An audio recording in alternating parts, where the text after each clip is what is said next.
Hello everyone, I hope you're having a great day. So I just wanted to talk a little bit about the new reveals for what exactly the modular game rules are going to be for Age of Sigmar's 4th edition.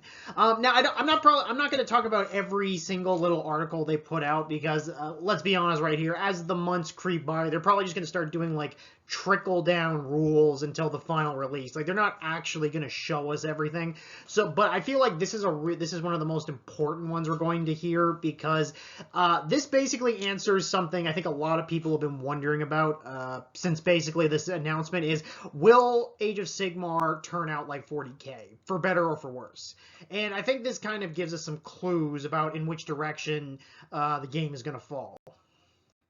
So how these modular rules works is that they're both very different than what 3rd edition Age of Sigmar was, but also kind of the same. By that I mean is that rules are now work more as in like add-ons. And how I understand it is like with 3rd edition, the rules were the rules. Like you had everything that came with the book, with the core rules, and then you also had like enhancements, you had spells, you had terrain, you had command abilities, all that good stuff. However, how it works is that you don't start off even basic games with all that stuff. You have to figure out what level of the rules you want to play with. So essentially, we start off with like with a basic set of core rules, but then you have to figure out how much you want to add on to those rules. So like for example, so as they explain, the core rules will always be used no matter what, because those are the basic essentials. But you have to choose how many additional rules you want to add on for depth. And apparently this is also going to play a big role going forward on how they address things like erratas and balance tweaks. Like, you know, before we were using like erratas and battle scrolls to deal with imbalances and rules clarifications. Well, now they said that's not how they want to use it going forward. So from what I've been so what they've kind of revealed so far is this is actually kind of different than how I pictured. I kind of pictured it. Well, honestly, I don't even know really what I exactly I pictured. I kind of pictured it more as that like basically by modular I mean is that the scenarios dictated exactly what rules would be used. I thought that like the scenario, like for example, like the difference is in like open play and matched play would be a lot more apparent. But no, how they're doing it is that essentially so basically how it works is that you have a group of core rules that I said are always usable. So you have your moving, how to fight, how to shoot, unit coherency, and how objectives work. So basically how they explained it is that like these kind of rules you can use you can just sit down and play. You don't have to worry about things like enhancements. You don't have to worry about army composition. You don't have to worry about things like battle tactics and whatnot. You just sit down and play. And probably how this is going to work is that there'll be some simpler game scenarios that are only revolve around like capturing objectives, and you don't need to, and you'll only essentially use just what the rules on the data cards. Like they said they were going to be using they're going to be updating war scrolls. Well, so basically you just plop down your models and you just use the rules that are on the individual war scrolls of your units. And they actually made a big point is like that's pretty much how the new spearhead is going to work. So like you just take those and you just read up the core rules real quick and just play a game. And the way this kind of described it, it kind of seems like that's kind of like what open play was supposed to be for 3rd edition. Like it was just supposed to be a lot less restrictive. You basically just threw down some models and just had fun, if with the way they're describing this, I kind of wonder now if open play is still even going to be a thing going forward. Like the way this whole like modular system kind of works with like the basic game itself is just, it kind of just, it seems like there isn't necessarily going to be open play or match play or necessarily narrative play like the way we had in 3rd edition, which were essentially 3 different types of game modes. It's just basically that is you have one set of core rules and then you just add on the rules you need to make it narrative play or to make it matched play. But essentially, it's kind of like I said, it's different, but also it's basically the same because Was that I guess that was kind of just this. That's pretty much just how open play and matched play worked before. Just there were just certain rules omitted or certain restrictions changed depending on the game mode you were doing. But this, it seems to be the idea is you have a lot more control about what rules you actually want to use.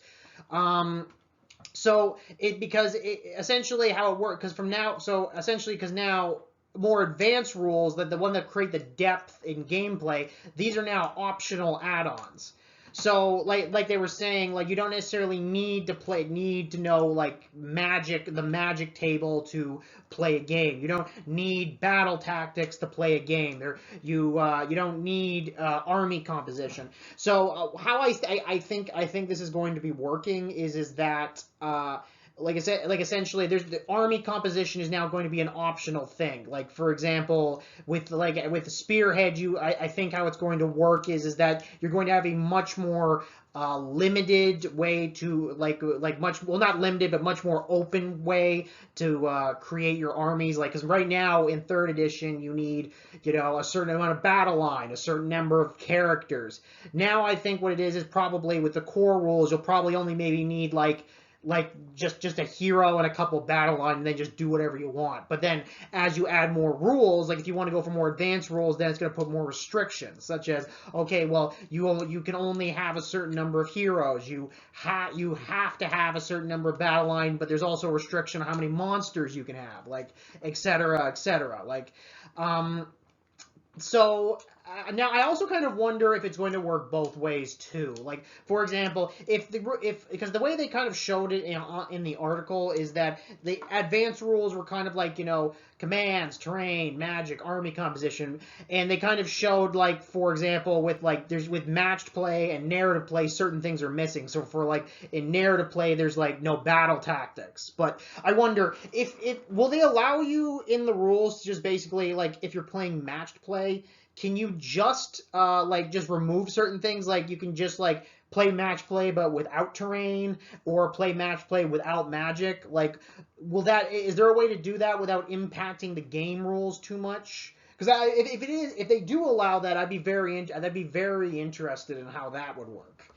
But yeah. So now I have some pros and cons to this, but it is an interesting way in that they're giving players like a lot more control over the I guess not so much the difficulty but the complexity, because even simple rules can be difficult. Let's not kid ourselves. Now, I do, before I continue, I just want to reiterate, however, that there is still quite a bit we don't know about the rules. Like, for example, like, there's going to be a lot more reveals in the coming weeks. Apparently, we're even going to be getting what's going on with priority soon. So, like I said, my opinion on the game overall will probably change depending on what ends up being revealed. But from what I'm kind of, but actually but one thing I do want to point out too is it appears to be that they may be doing away with open play and narrative play as a general concept. Now, maybe I missed something, and if I did, to just let me know.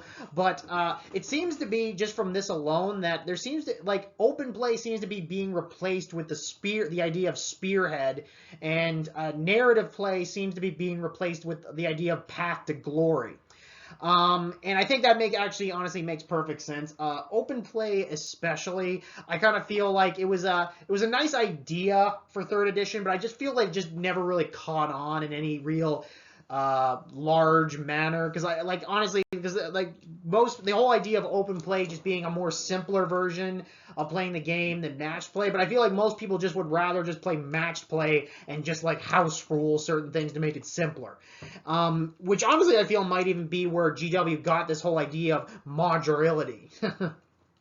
And Path to Glory, honestly, I think that probably is just narrative play, because, like I said, with a lot of people, like, I'm noticing that a lot of people really, I think, prefer the whole idea of the Path to Glory system over narrative play. At least I know I did. Now, I could be wrong about that, and I'm sure there's probably tons of people who like narrative. But if they end up keeping it, I wonder what they're going to do with it. But if they did take it out, I wouldn't be surprised. And this also bears repeating too, as I just mentioned, the whole idea of just like picking and choosing which rules you want to make. This was already kind of going on unofficially already. Like, I know tons of people who just, house rule that they didn't want it. We don't do the priority roll. It's just I go, you go, or some. And I know, and case in point right here, big thing. Most people I know just ignore the terrain rules. Like, third edition, technically speaking, you were supposed to play with all those terrain rules, like this is arcane, this is deadly, etc., etc. But I just saw so many people just completely ignore that. They were hard to remember. They didn't really do much. And a lot of people just didn't like them. And again, I think this is what GW kind of noticed here, is that if people are often pick and choose their rules anyway, why don't we just integrate that directly into the rule set? And I think this has a lot of potential, because whenever you're house ruling something, there can be issues come up where you might accidentally change a rule that just completely unbalances the game. Like, nobody goes out of their way to do this, but accidents happen. But if the game is built from scratch to allow you to be able to pick and choose what types of rules are going to be played in any specific battle plan, like, for example, if the battle plans for matched play and spearhead and path to glory are designed from the ground up to be played with more complexity or less complexity, then there's less hiccups when you want to take stuff out or leave stuff in, if that makes sense. And apparently their idea of how this is going to make things easier is that when people are first starting out, you won't have to go in there having to memorize things like, all the spell tables and all the battle tactics and, all the command traits. You can just take your spearhead box, throw it on there, and apparently there's going to be battle plans specifically made for spearhead. So you won't have to memorize tons of different war scrolls. Just open the box, build the units, and sorry, there's something in the background there. Open up the box, get your data cards, get your spearhead battle pack, and just play. And then as you gradually learn more of the rules, you then graduate over into match play, and then you put in more advanced battle tactics and army composition, which I still really want to know what they mean by that. I hope it's not what I think it means, that spearhead basically just has no army composition, but I hope I'm wrong, because again, that's bringing back some PTSD from first edition, where it's just throw whatever you want on the table and play. No, I do not want that. I don't even if it's better designed, I still have PTSD. Don't trigger me. But one thing I am noticing, though, is I think this will quiet some fears people had, in that no, they are not slimming down the game to the same level as 40K. See, the major difference between this and 40K is that 40K was not designed to be modular. How the game, the rules that are immediately available for any form of play, those are it. There's no, when in 40K, they took out all the different, customizations for each unit. They took out all the artifacts. They took out all the psychic powers. They took out, 90% of the army composition. That's the only way to play. There's no way to add all that stuff back in. They literally just took it out. Here is, you can you can play Age of Sigmar like this, but you have the option of adding all that stuff back in. So that's the main difference right here. 40K basically removed the stuff and isn't allowing you to put it back in. Age of Sigmar is. And I think that's a much better way of doing things. Now, mind you, I know some people are saying this could just add in a roundabout way, just make the games just as complex. But I'll get to that in a minute. Now, what I kind of mean is what I have to do before we go in here is that again, I'm just gonna say it again. We still need a lot more info on this. How this all works and how this is all going to work together. still is a little bit shady. Like, like for example, like again, how much control do you really have with like certain types of play, like between Path to Glory and match play and the General's Handbook playing? Like, how much control do you really have on what types of rules you can take and leave in each one? Like they say, like for example, they say you have tons of control, but do you actually have control in practice? Like, I need more info on this. And also, some people are actually pointing out a very good point. Is modularity just going to be just another roundabout way of making the game complex again? Like the whole idea of this is like making things more easier for new players. But won't they? But like if you have to here's an example. Let's say you don't want to just play with the core rules. You want to just play with the regular rules. How complex is it going to be to figure out what rules you want to include? Like, do you have to like go through all the different types of rules and basically just check off which ones you want and which ones you don't want? Like for like a veteran player, you can obviously figure that out pretty quickly. But what about a newbie? Like, what if they don't really know how much trouble they're getting into by putting magic in? Like, what if they don't really know a lot about how battle tactics work? Actually, speaking of which, how are battle tactics going to work in the new edition? Like, so beforehand, like we would spend, like people would say, well, we'd spend like 20 minutes like figuring out how to build our armies and what core battalions we were going to use, and also which battle pack we're going to use. Well, okay, in that case, are we now going to spend 20 minutes literally just figuring out what rules we're even going to use? Like, how complex is this modularity going to actually be? And also another thing, and this one actually did give me concern as well, is they're changing up how they're doing fixes for rules now. See, before they would fix things relatively consistently with, like you said, erratas and FAQs and battle scrolls. But now how they're going to go about it is that because of the modular nature of rules, they, instead of like, let's say, okay, putting a patch on a core rule, basically when its time comes to change, like to fix rules up, they literally are just going to take rules away. Like basically right here, like for example, if the command trait system has got a bunch of like internal balance issues, well, they simply just remove that command trait module and just replace it with a whole new one, like in a new battle pack. So essentially, they even explained it. So the General's Handbook, when it comes out for a new season, it's basically going to replace like the core rule. I think how they explained it, it just replaces the core matched play ones. So the magic system in the new General's Handbook will supersede the previous one that came out at launch.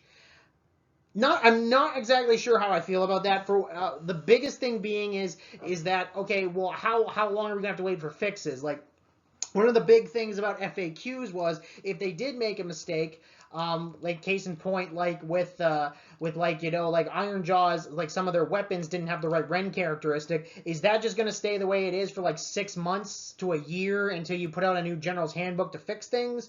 And also, what about like typos or accidentally omitted like rules, like you see all the time with GW's War Scrolls? Like, how long, like, do they get like a separate release, like different from the rules? Like, if the rules are all free, do they update the free rules as is? Like I just want to know what's going on with that kind of stuff, because I just don't see how they're going to like keep with like a seasonal update and not stay ahead of their own, quite frankly, poor bookkeeping of their own rules. And other people also even brought up another good point. Does this mean if everything's going to have to be changed up in the General's Handbook, does that mean we basically now have to buy them? Because like one of the great things about FAQs and erratas is they were free. They just put up a free PDF online and we all saw it. But if you're putting everything in the General's Handbook, if they do make changes, are these General's Handbooks not going to be free? Or basically, are we now going to be forced to buy them? Because as much as people were annoyed by the quick pace of General's Handbook and 3rd edition, at the very least, you did not have to buy them. You could just wait for the erratas online and just keep playing with the core rules.